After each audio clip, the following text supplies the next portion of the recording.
guys, yung ngipin daw niya sa baba, gumagalaw na. So sabi ko, hindi ako marunong. Pero nung mga bata kami, ganyan lang ginagawa.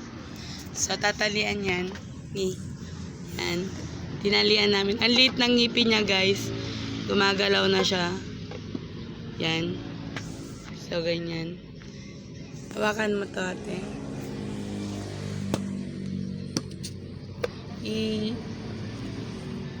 I-ano lang namin siya. Yan. Kailangan guys, yung pagkatali nandun sa pinakababa. Wait lang nga, ano ba yun? Kailangan makita. Lakihan mong kasi yun dun sa loob. Nagugas naman ako guys. Yan. Yan. Nakatali na ba? Ilalim.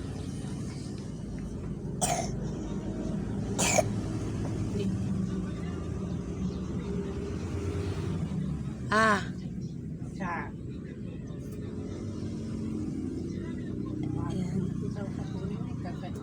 Ready na to guys. Nga ka lang. Tapos ganito lang siya guys. Ayan. Pataas pa baba. Nasa baba siya. Di ba pangatras gini? Pangato daw. Teka lang po yung tingnan mo yung ngipin natin. Okay. Ganito daw yan guys. Pataas daw siya. Yan. Yan. Tapos gaganyan lang siya. Tapos bilang lang siya ng 1 to 10. Bibilang ka ate. Nakanganga ka. Tapos bibilang ka ng 1 to 10. Go. ABC na lang. Oh, ito na siya guys.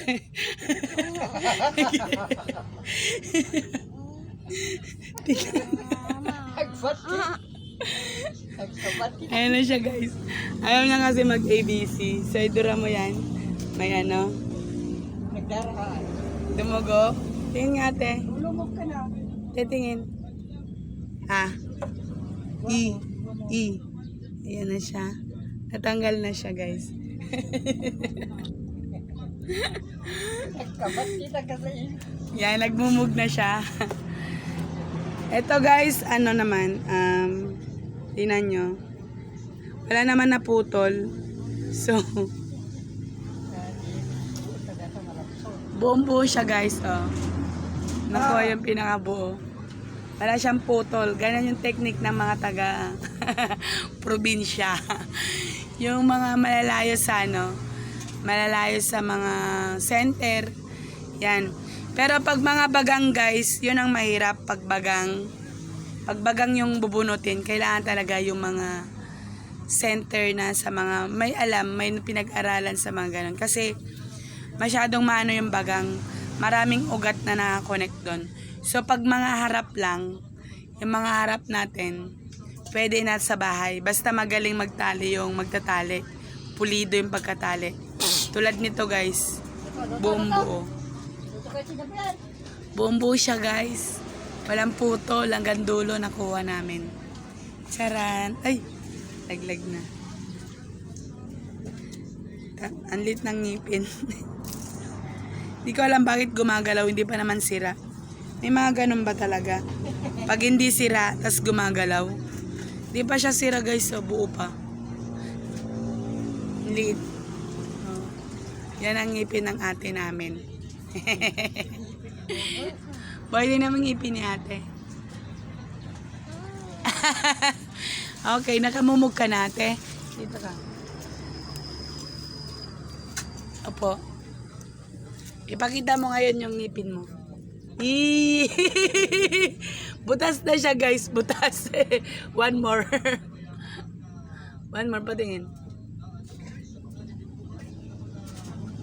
Tingin. Tingin. Iyan siya.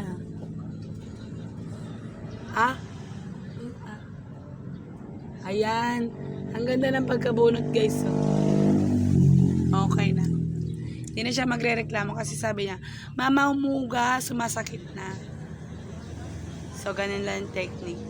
Charan. Sabi nila to, ibabato daw sa bubong para mapalitan daw na maganda. So, ibabato mo sa bubong.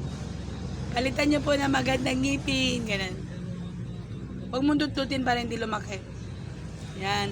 Okay guys, eto lang. Bye.